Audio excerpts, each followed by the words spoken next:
we have a pretty tight schedule, I think we'll go and get started right on time. Greetings and welcome to the National Adaptation Forum webinar series hosted by EcoAdapt. This webinar is the online convening of the National Adaptation community between the biennial National Adaptation Forum events.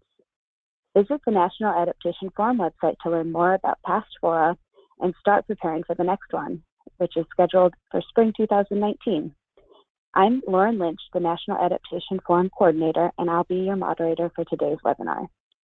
The title of today's webinar is Building Climate Resilience by Connecting to Health. Before we get started, I would like to go through some housekeeping rules to ensure a successful webinar. Please place your telephone, cell phone, or computer on mute. This will help reduce feedback. If you're using a microphone voice over IP option, please ensure you place your computer on mute, even if you're listed as mute when logged in. We will have plenty of time after the presentations for questions and answers.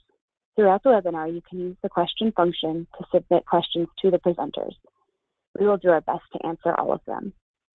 You can also use the chat function to report any technical issues or problems you might be encountering. We will try our best to help you address any problems to ensure you have a favorable webinar experience. The chat function can also be used to communicate between attendees as a way to emphasize a point heard during presentations. We encourage you to engage with your fellow colleagues that way. Finally, I wanted to let you know that we will be recording and posting the webinar in the Climate Adaptation Knowledge Exchange website for future viewing. They should be available online next week and can be viewed at cakex.org. Presentations will also be available online as PDFs in EcoAdapt's site at ecoadapt.org/webinars. Today's agenda includes Kristin Raab from Minnesota Climate and Health Program at the Environmental Health Division of the Minnesota Department of Health. We'll kick it off today. And Aaron, Ferguson, Margaret Round, and Nissa Tupper will give us some more information. So with that, Kristin, are you ready to take it away? I'm ready.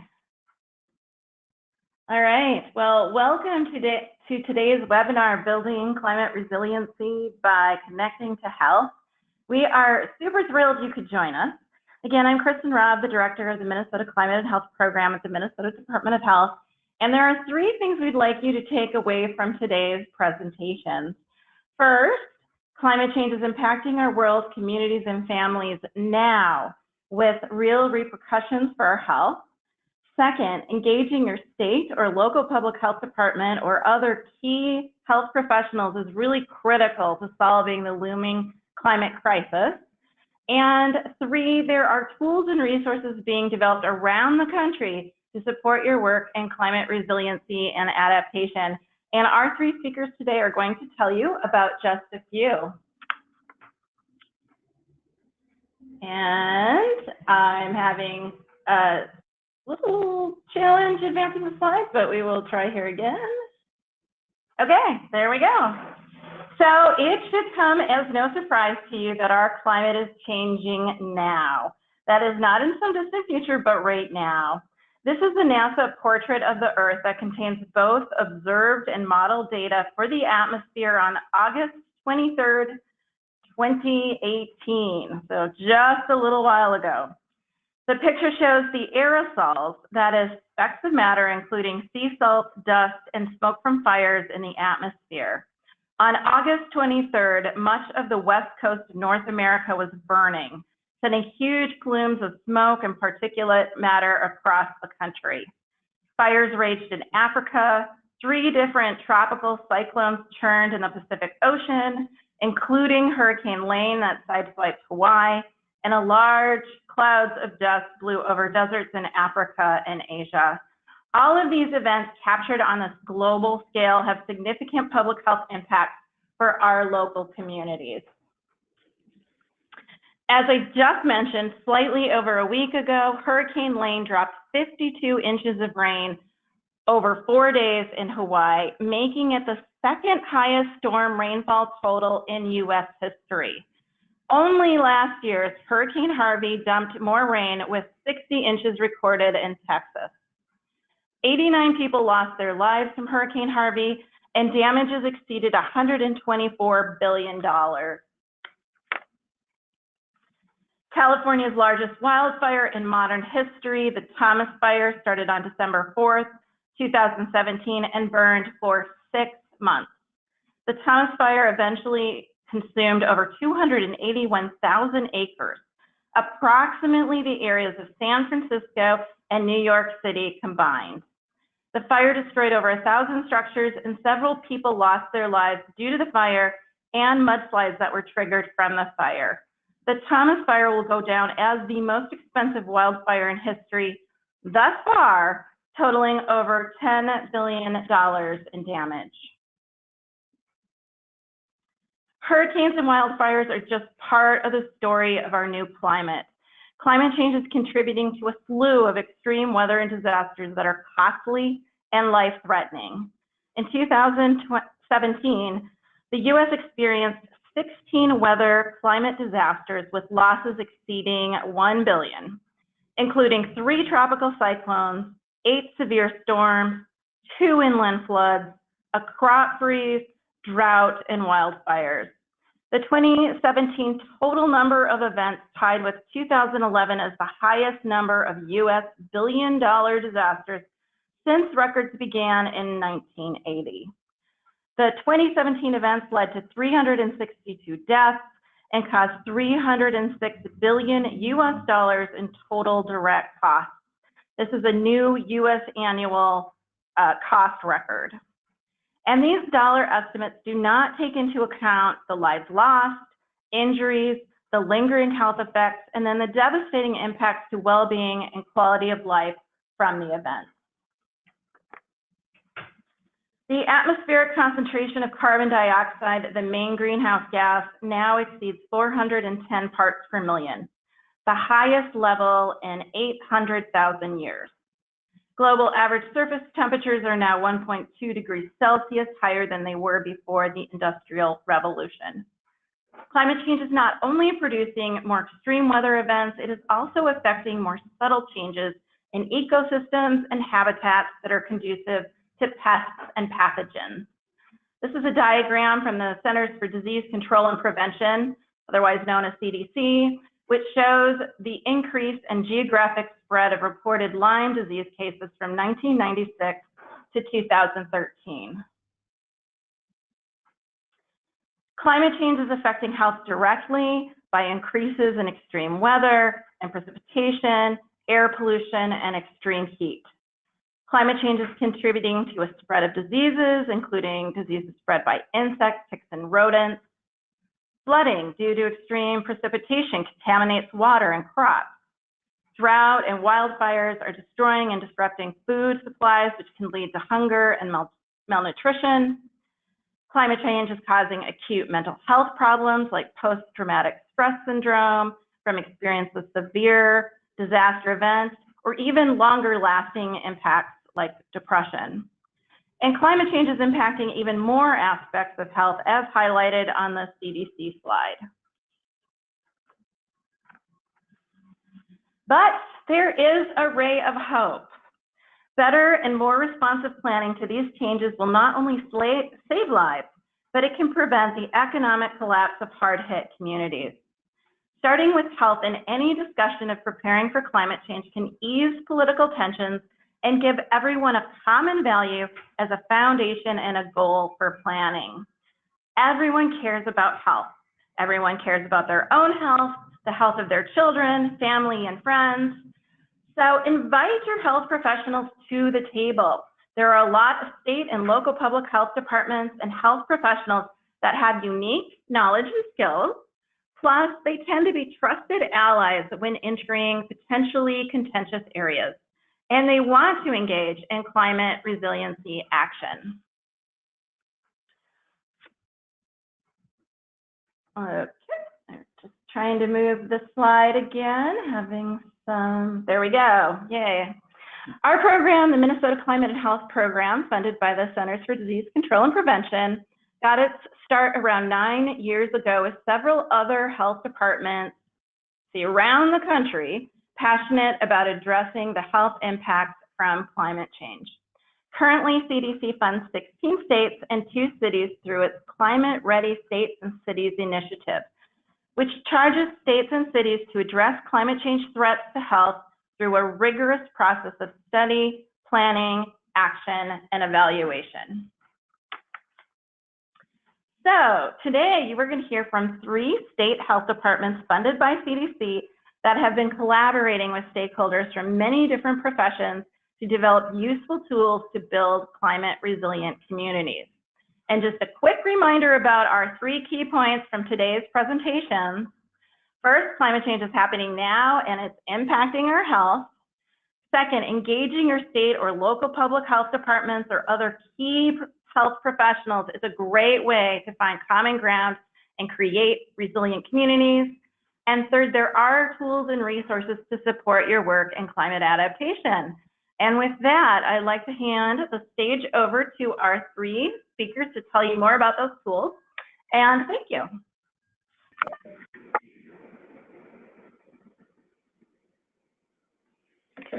All right. Hi, everyone. Thank you for taking the time to listen in. I'm Aaron Ferguson, the Program Manager for the Michigan Climate and Health Adaptation Program.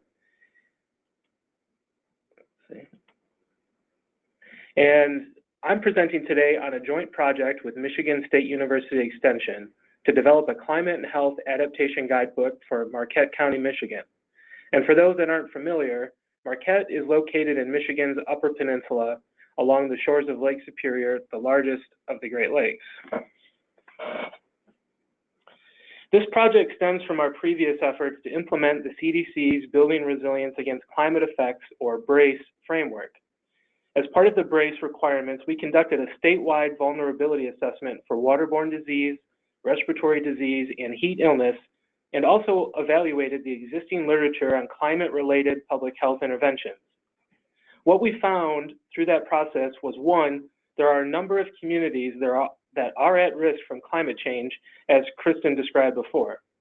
2, few interventions have actually been tested, particularly for rural areas and ones that are focused on vulnerable populations. And 3, though the health impacts are clear, many of the opportunities to intervene lie outside the traditional public health sphere, which necessitates building cross-sector partnerships. So the purpose of the Marquette Climate and Health Adaptation Guidebook is really to pilot a process that connects community planning and built environment design with public health in order to build adaptive capacity and prevent or reduce human health impacts from climate change. Though we are currently focused on Marquette, we intend this process and the outputs described in this presentation will be evaluated for effectiveness as an intervention and synthesized so it can be replicated in other areas, particularly in other rural communities. As a starting point in Marquette, we knew it was important to build trust and get buy-in from across the community. The process we used to do this was heavily influenced by the experience and skills possessed by Michigan State University Extension. When working with communities, they focus on leveraging existing relationships to build new networks, creating iterative feedback loops for engaging stakeholders, and utilizing imagery as a means to help those stakeholders understand the complex issues of climate and health. One of the reasons for piloting in Marquette was that it presented a unique opportunity to focus on developing solutions rather than starting with fundamental education and awareness. The area already had a number of climate action plans in place and a coordinating body called the Climate Adaptation Task Force. So rather than recreating that foundational work, our team concentrated on adding the perspectives of vulnerable populations which weren't explicitly considered previously, and utilizing a health lens to prioritize the climate impacts and potential adaptive measures. Over 4 months, the team met with over 30 community stakeholder groups representing a wide range of expertise and experience. We made a point to meet most of the groups where they were and really let them tell us about their experience and what would benefit them. The results of those conversations were brought back to the Climate Adaptation Task Force so they could see for themselves what gaps existed in their existing plans and to help them prioritize the issues going forward.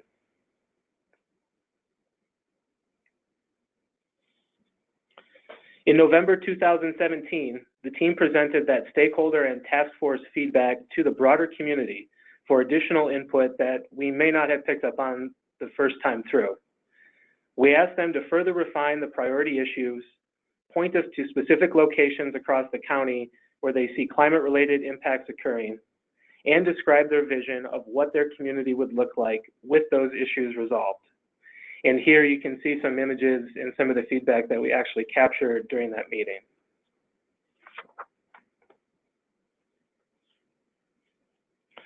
Out of that first community meeting, 4 overarching issue areas emerged. The first was emergency response and extreme events, which focused primarily on concerns over accessibility to essential services during extreme events. Marquette, for the most part, is a pretty rural community, county with lots of communities spread out, and so travel between them, if a road gets washed out or there's a fire that is blocking the road, it creates a lot of barriers for people to have to go around. The second overarching issue was water related, and so they were concerned with things like riverine flooding, but also coastal inundation and erosion. Drought has been an issue there, and then both the flooding and the drought have caused water quality impacts.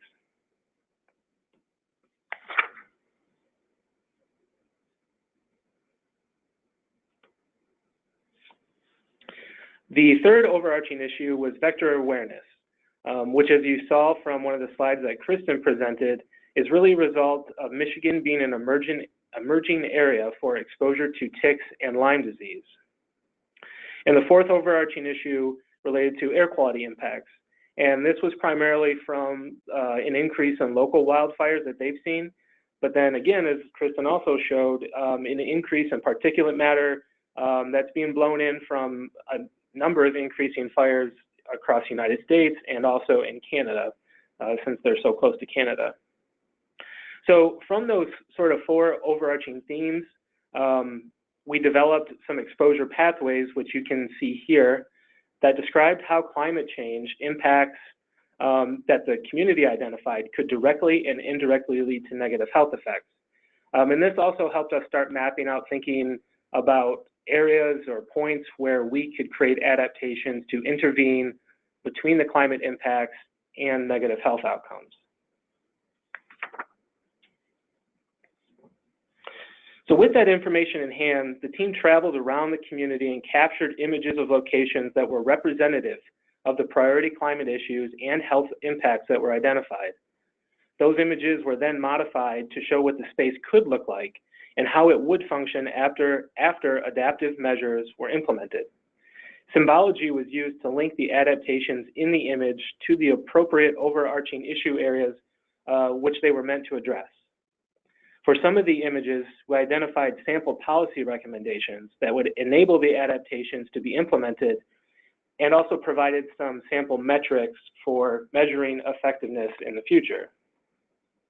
So just to kind of give a close-up and some examples of what I showed on that previous slide, here is an example of a before image of a small community within Marquette County known as K.I. Sawyer. And K.I. Sawyer is a former air base that has been converted into housing, basically, and is now one of the more isolated and impoverished areas in the county. The concerns here that we heard were around reduced access to essential needs all the time, but particularly during flooding and wildfire, they're cut off from a lot of the rest of the area, exposure to ticks, and issues relating to depleting aquifers and water availability during drought. Now here is an example of a rendering of sort of the after image of if we were to put some adaptive measures in place, this is what it could look like.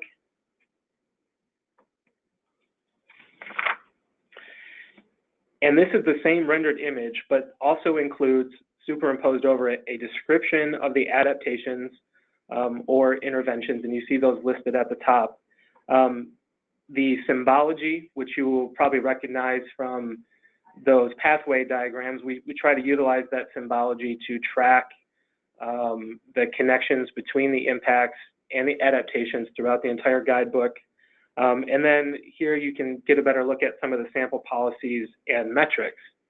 So for instance, we have some recommendations for FireWise standards, which is a national program to help communities reduce their exposure to wildfire. If a wildfire does happen, that it doesn't impact their homes or their infrastructure.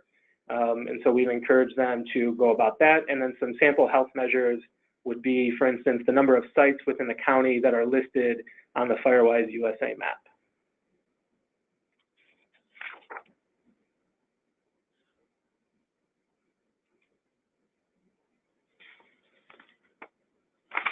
Okay. So we showed those images to the community during the second meeting to find out what they liked, what they thought could be improved, and if we missed any critical locations or recommendations. The attendees had the opportunity to directly comment on the images and also talk with our team.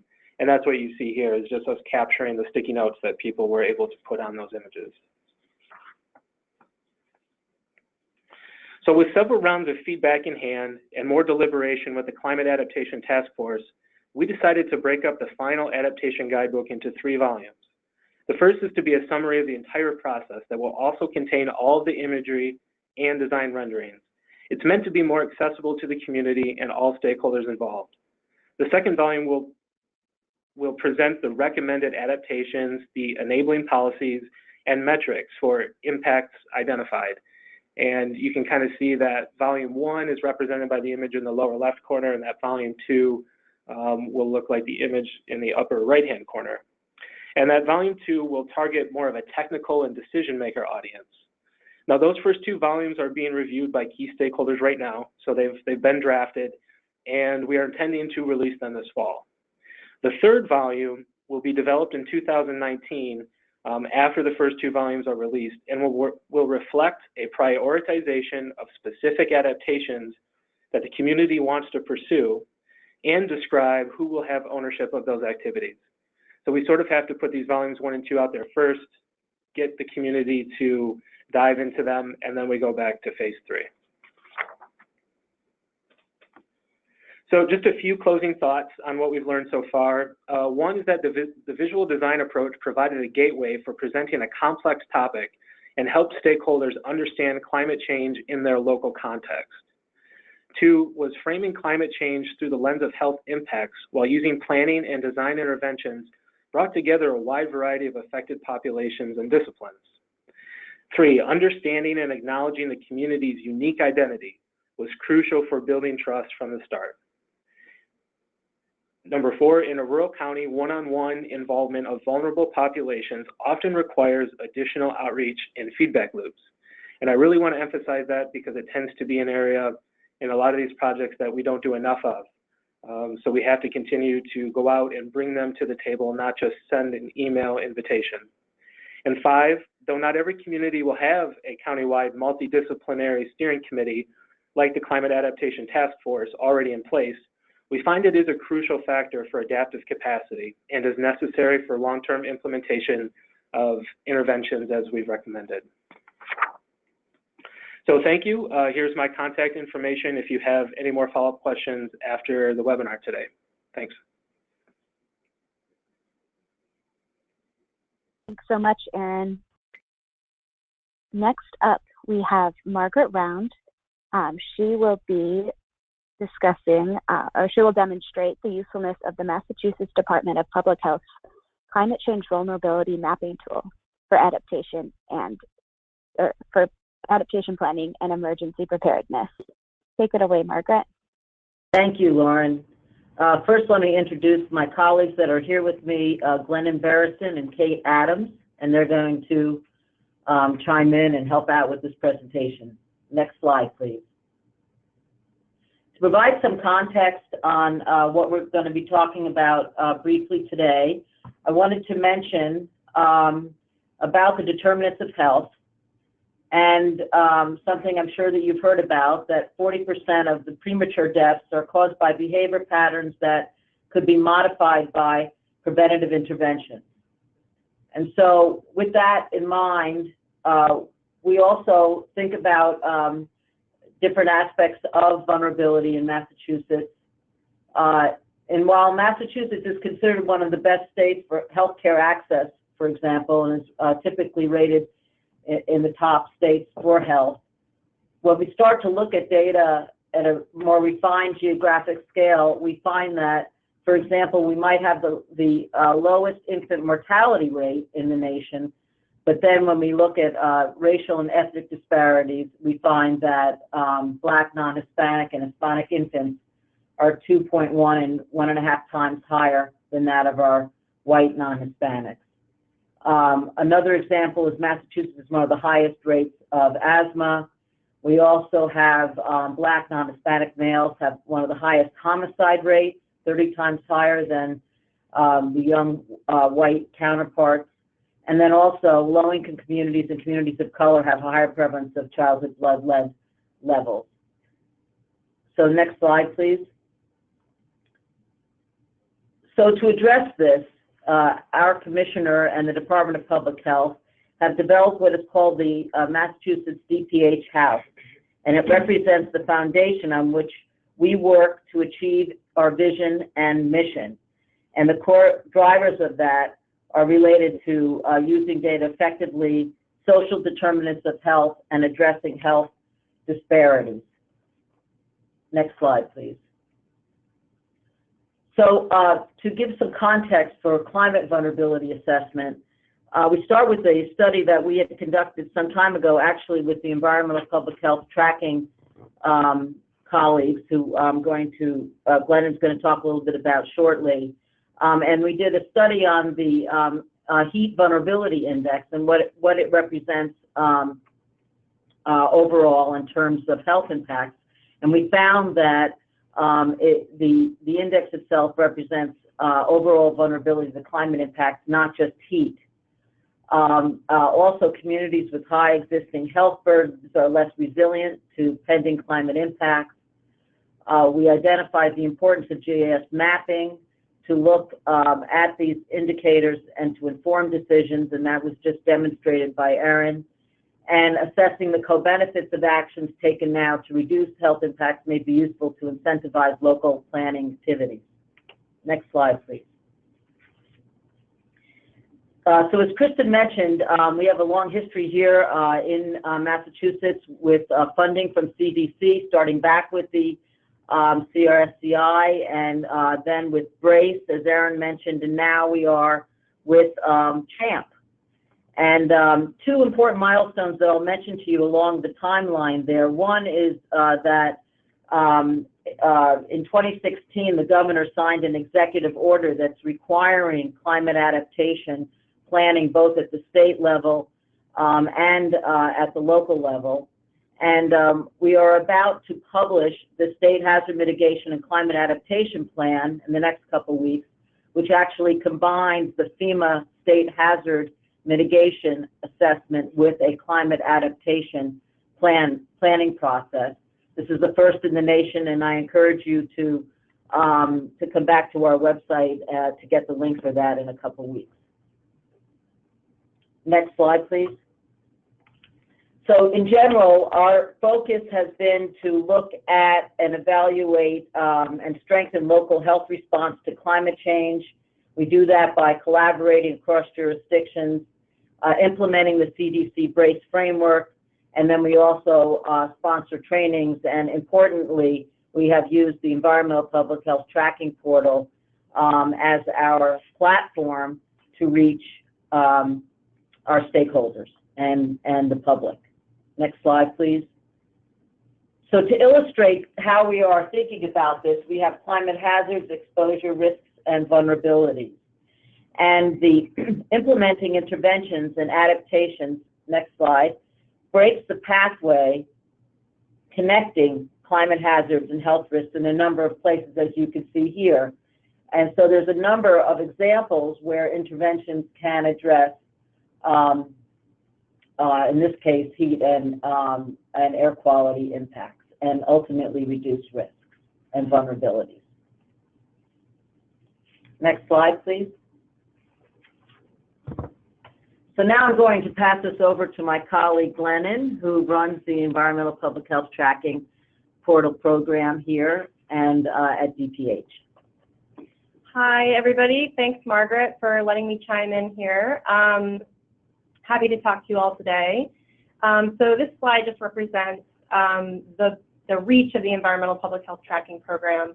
For those of you who don't know, tracking for short is also a CDC-funded program. And in Massachusetts, we've really leveraged the fact that we have both a climate and health group and environmental public health tracking and tried to maintain that partnership over the years. So environmental public health tracking program in general was started in response to a study released by the Pew Commission, in 2000, identifying a gap, data gap essentially, that population-wide evaluation of how environmental exposure can lead to chronic disease was not readily available. And so right now we're up to 25 states plus New York City, and many other states actually participate by submitting data to CDC unofficially and work through tracking fellowships to do that, as well as to hopefully eventually become an awardee. So traditionally, we've targeted local health as our primary audience and data users, but as our reach has expanded, we've included groups like academia, educators, advocacy groups, hospital associations, planning associations. I don't see the link on here right now, but I would encourage you to take a look. It might be on the next slide. Oh, I'm sorry. I'm getting ahead of myself. Next slide. Sorry, I'm used to driving the bus, everybody. Oh. Uh-oh. There it is. The tree. The tree. So this is a quick snapshot of the Environmental Public Health Tracking landing page for Massachusetts specifically. I would encourage you all to take a look at the site on your own if you'd like to see what tools and data we have available, because we're just going to be able to have show you a very small portion of the portal today, specifically the vulnerability mapping tool that gets at some of the larger issues around climate change. So our site does have the capacity to selectively query specific environmental and health indicators to generate dynamic maps, tables, and charts. So again, I would highly encourage you to take a look. But this is kind of what it looks like. So you know you're in the right place if you see this screen. Can you move on to the next slide? So this is just a quick overview of some of the data sets we have available on tracking. It's not all inclusive, and we are constantly updating, but we've kind of bin them in the health realm and the environmental realm, and that helps kind of lead us to kind of filling in data along the lines of the pathways that Margaret has just described previously. Next slide. So here's an example if you are thinking back to the kind of hazard environmental indicator pathway. This sort of allows you to visualize the heat and air quality example using EPHT data sets to evaluate risk and potential interventions. So here you have your hazard identification. What we'll be able to see in the demo, you have some of these data sets available. You have our health indicators data available, and of course, vulnerability indicators available that collectively can help you identify that risk. So moving on to the next slide.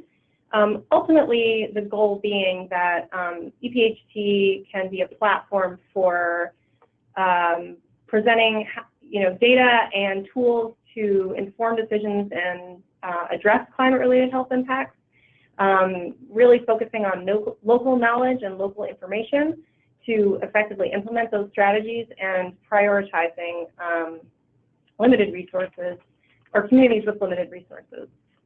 So without further ado, I think the next slide will take you to that demo specifically. There's the thing. There's the URL, so if anybody's interested. Thanks so much. And we did have a little film for you all, video, but we can't show it.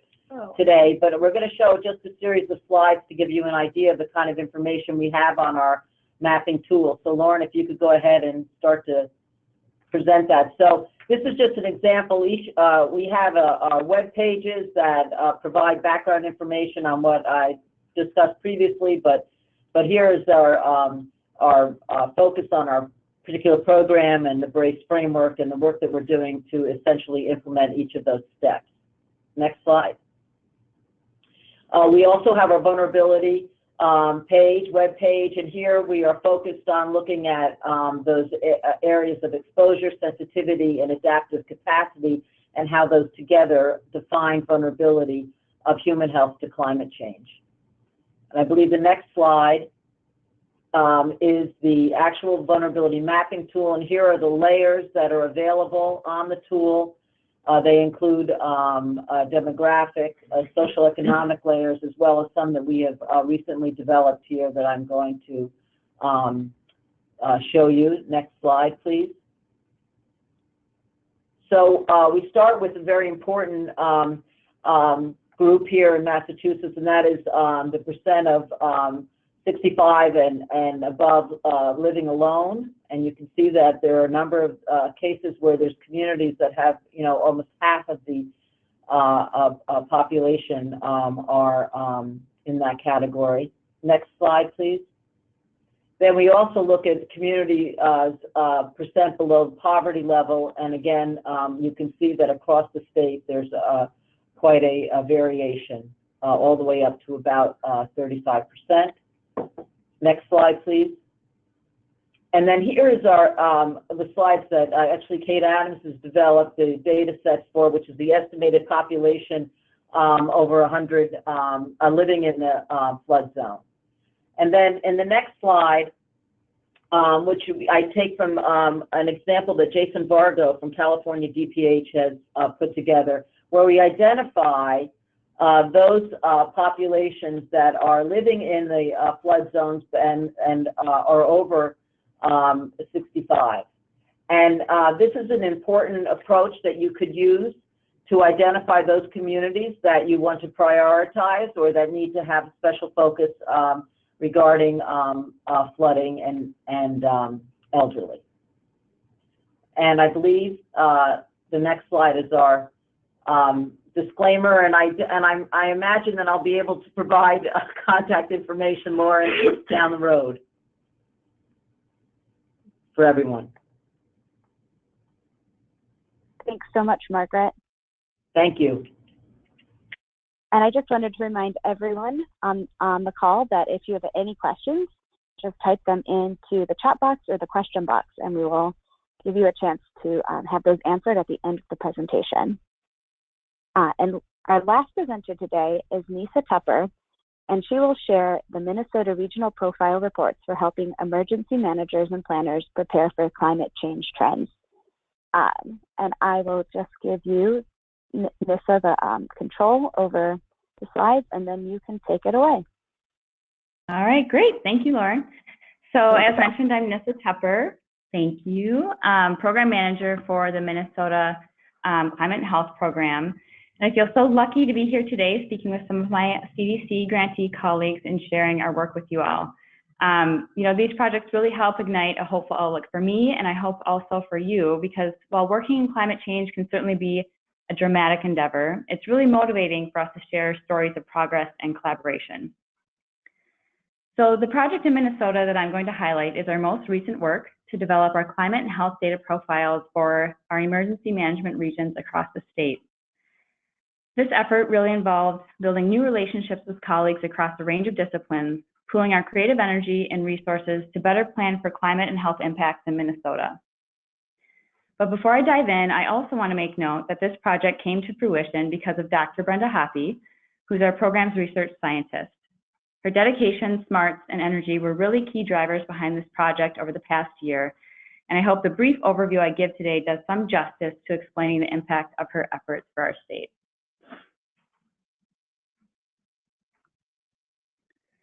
So as Kristin mentioned earlier, our program is guided by CDC's Climate Ready initiative, which lays out a number of steps for studying climate change impacts on health at the state and local level. Besides grappling with climate data, grantees also take their understanding of climate threats to health and identify interventions or strategies for reducing those threats, and then implement those strategies. Certainly, climate change is posing new challenges, but many climate change challenges are honestly ones that we've been tackling for years. Climate change is just making them worse and more frequent. So being tasked with implementing interventions, we quickly came to appreciate that the most effective approach we could take would be to identify those individuals already on the front lines, grappling with some of the most pressing climate change threats, and explore how we could support their knowledge and planning efforts around climate change. So we set our sights on emergency management and preparedness professionals. EMP professionals have a long history of successfully planning for and responding to extreme weather events and disasters of all kinds. They tend to have extensive partnership networks with local coverage, providing real-time assistance to impacted communities down to the household, even individual level. EMP professionals being on the front lines, they often witness firsthand the very personal and wide-ranging impacts of a disaster event on a community. So while those of us in public health have some valuable knowledge and expertise related to climate change, EMP professionals are intuitive partners because they're much more powerfully positioned to advance resiliency in our communities. So now, being from Minnesota, we felt the need to incorporate at least one hockey reference. So here's a little wisdom from Wayne Gretzky. Wayne's been quoted as saying that one of the reasons for his domination in the rink is that he skates to where the puck is going to be, not where it has been. And that's the same philosophy that we need to guide us in our planning, not only for extreme weather events, but really for all climate-related hazards. When we started reaching out to state and local EMP partners about how to support their engagement in climate planning, one of the main things we heard about was the need for data and information on what the climate change future may look like for Minnesota communities, and in a form that would be accessible and meaningful. It was really clear from the start that we need to focus on where we're headed, not where we've been. And climate data can help us tremendously in that effort. So what exactly is climate data? When we refer to climate data, we're referring to climate projection data. Climate projection data are estimates of future temperature and precipitation measures or other climate characteristics that are derived from very sophisticated global climate models for time periods decades into the future. Climate modeling is certainly nothing new. We've been at it for a long time, but climate change has placed a whole new urgency on this area of research, and the knowledge growth both driving the research and resulting from it has been and continues to be nothing short of impressive. The source of climate projection data that we drew on for our project was USGS's National Climate Change Viewer, which is a well-vetted and user-friendly data source. There are actually quite a number of online sources for climate projection data that have recently become available. However, using these data sets for specific applications does require some guidance and support. And to that end, we're extremely grateful for the partnership we have with our state climatology office. They were really instrumental in helping facilitate this project. And we'd encourage those who are interested in exploring these data to also find expert mentors who can provide support along the way. So as a way to help planners and decision makers in emergency management and related fields understand regional climate trends and ultimately champion climate and health resiliency, we developed climate and health data profiles tailored for each of our state's 6 Homeland Security and Emergency Management, or HSEM, regions. These were just released 2 weeks ago, and they're now available on our program website. So far, we're receiving great feedback on how our partners plan to use the information in their mitigation plans and other emergency-related planning documents, and also for factoring into response and recovery-related exercises and scenario planning efforts. Each profile, as you can see on this slide, this is the opening page, contains an introduction with general information on climate change in Minnesota, specific information on the targeted EM region, and a bit more detailed discussion on specific climate change trends for Minnesota, including the importance of tracking population trends, since climate resiliency is based on addressing key population vulnerabilities within our community as well. From there, we dive into region-specific climate data, including projected population changes alongside some baseline historical data, so you can see how the measure is projected to change from the past. Each data table is prefaced with some trend information specific for Minnesota.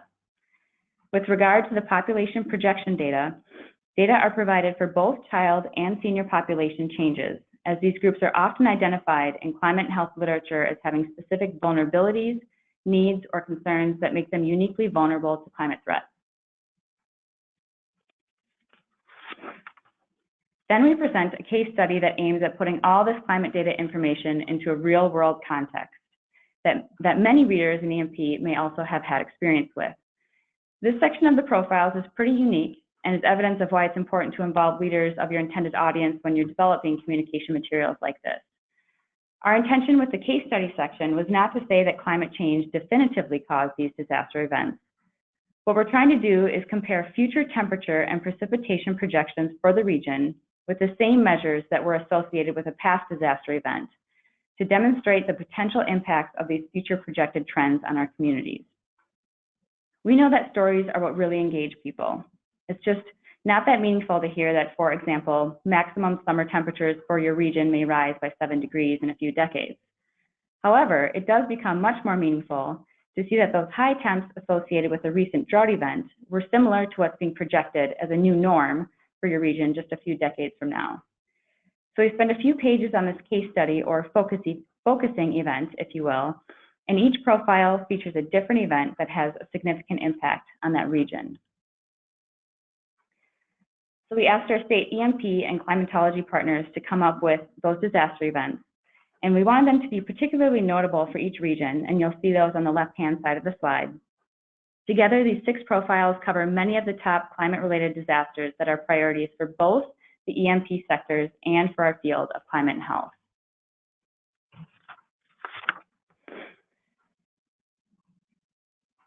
And so for the case study section, we open up with some background information on the event, and then we provide some examples of the impacts from the event to underscore the cost to the community. And those costs are both financial and also to health and well-being. And then we provide the data, graphs that provide a clear comparison between historical trends, future projections, and data specifically associated with the disaster event for maximum temperature, minimum temperature, and total precipitation. So with just 3 variables, it's clearly not a sophisticated climate change attribution analysis. But what it is an effort to highlight these data, jumpstart some conversations about what these data are communicating, and hopefully inspire EMP practitioners and their partners to explore these data and their potential for planning, And then to wrap it up, we provide a summary interpretation of the case study graphs and some final words on the importance of climate projection data, some general next steps or suggestions for how EMP professionals can advance climate resiliency work in their area of expertise, and a brief list of resources.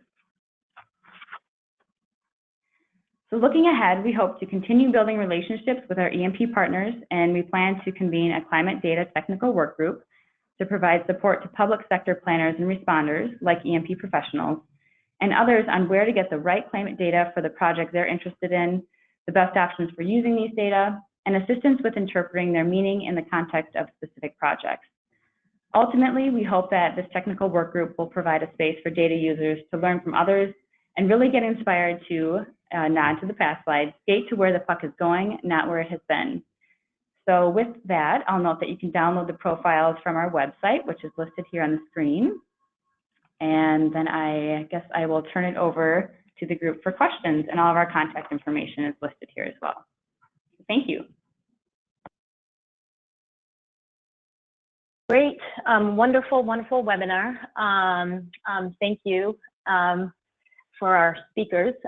So we do have a couple questions, and please keep them coming. This is Alex with EcoAdapt. So the first one comes from Emma Zinmeister. Is anyone, speakers or participants, anybody wants to take this, looking at clean energy, energy efficiency, renewable energy, and other distributed energy resources as a public health strategy, given that these approaches can provide public health benefits by reducing air pollution and mitigating climate change? Anyone want to take this? Go ahead. Sure.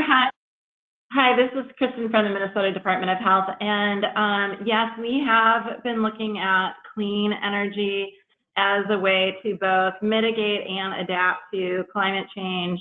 We have been working with our Minnesota Pollution Control Agency, looking at different types of policies, including clean energy policies, as ways to potentially generate jobs, mitigate greenhouse gases, reduce greenhouse gases, and then as a potential adaptation strategy. So we've done some analyses around clean energy. We've not really, at this point, built any kind of campaign around clean energy and promoting it, but we are certainly looking into it. We've also been fortunate enough to receive funding from the VW settlement, and that funding is being directed towards electric vehicles, especially in areas that have populations that tend to be more sensitive to air pollution.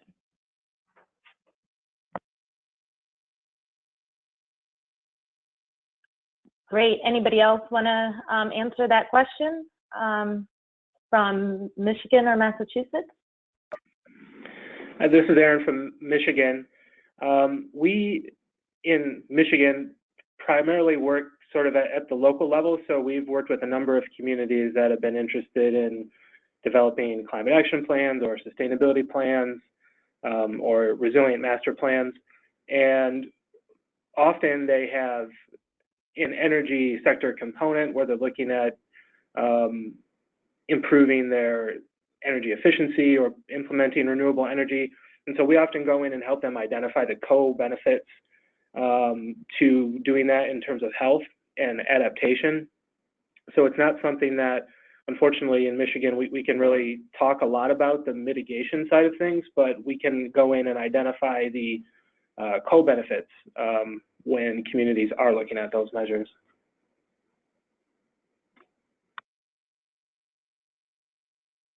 Great, thank you.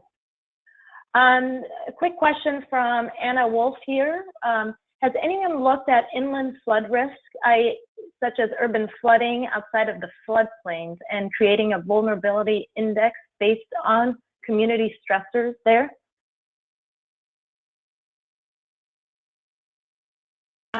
Hi, this is Kristin Raab from the Minnesota Department of Health again. The Minnesota Department of Health has not looked at urban flooding, but our transportation department has done some work in this area, modeling specific cities and looking at what different types of rain events, what kinds of flooding it would cause. And if the person who asked the question wants to reach out to me, I'd be happy to forward them the reports. They have several reports. It was pretty sophisticated modeling that they did. But I think it was a really great step into better understanding how our urban environments may be impacted by extreme precipitation events. Great, thank you. There's another question coming here. What are the specific vulnerabilities of children included in any of the case examples presented? And this is coming from Shanita Brown. The elderly were identified, but what about the youngest?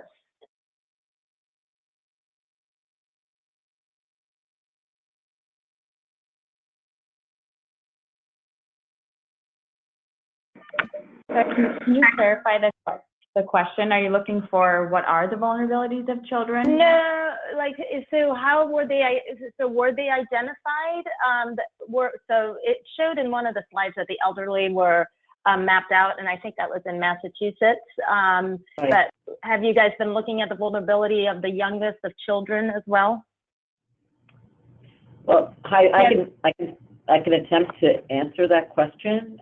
First, given the limited time, I just wanted to give an example of how one could evaluate the data. So in this case, we did use the elderly, but we have done identified children as a very important vulnerable population across most of the hazards, climate hazards. So we do have that as part of our exposure pathway work, and similar approach could be used to look at the number of children in a particular area that could be either exposed or have some sensitivities associated with climate.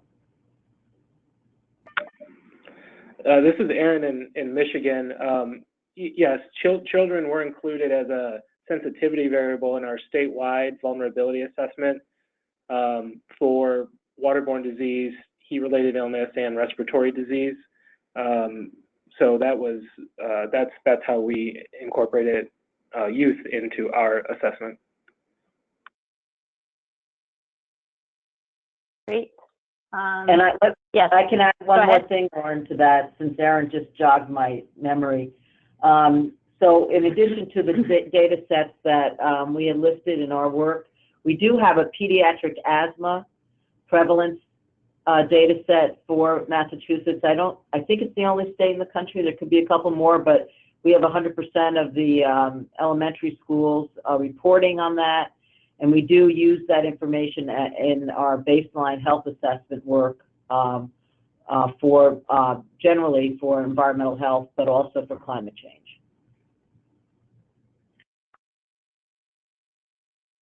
Great. Thank you guys for answering those questions. I'm just going to make a quick announcement so we can end this webinar on time. Again, this is Alex Score. Do you want to do the next slide, Lauren? So just wanted to give a quick announcement. EcoAdapt is partnering with the Natural Resources Defense Council to assess the state of climate adaptation planning and implementation for climate-related threats in 16 states. The objectives of this project is really to understand climate impacts on public health, document activities planned and underway, and synthesize the findings. The states selected for this first phase of the survey include a cross-section of many areas. NRDC is already engaged in the climate and clean energy advocacy work. Also, areas include in the Strong, Prosperous, and Resilient Communities Challenge program, and states participating in the CDC Prevention Building Resilience Against Climate Effects.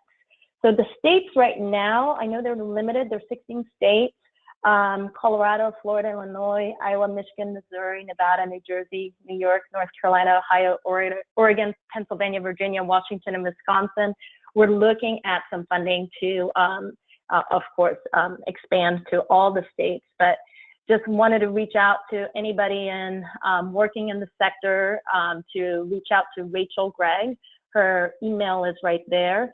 And then anybody working in that wants to share their project and case studies, we run the Climate Adaptation Knowledge Exchange, cakex.org. If you'd like to submit a case study that can be featured on CakeX, please do so, and there's a little link there that you can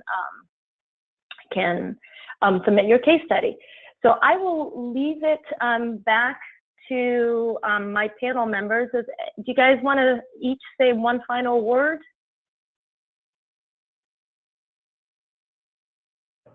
Come to our website. I just want to remind everyone that throughout the United States, there are different health departments that are working on public health, local health department, public health and climate change. They may not be calling it climate change, depending on what state you're in, but there are a lot of experts out there that you can bring to the table to help you do your work. So I just really want you to encourage to reach out to your health professionals, because I think they're a great resource for you. Yeah, I would reiterate that fact. We talked a lot about today about sort of our statewide initiatives, but I would definitely encourage anybody working on projects to invite the local health department in the area to the table, even if they're not fully staffed to handle climate issues. They certainly have data and resources that can pull in issues of equity and environmental justice and a number of the other things that we talked about today. So definitely reach out and invite the local health department. Great. Well, thank you so much to everyone that attended the webinar and to the great panelists and presentations we had today. A quick announcement, if you would like to be a partner in a future webinar with the National Adaptation Forum, please email us at info@nationaladaptationforum.org. Also, thank you for all those that have submitted proposals for the National Adaptation Forum. That just closed 2 days ago. And we hope to see everybody that was on this call in Madison, Wisconsin on April 23rd to 25th of next year at the National Adaptation Forum. And with this, we conclude our webinar. Thank you, everybody, for participating.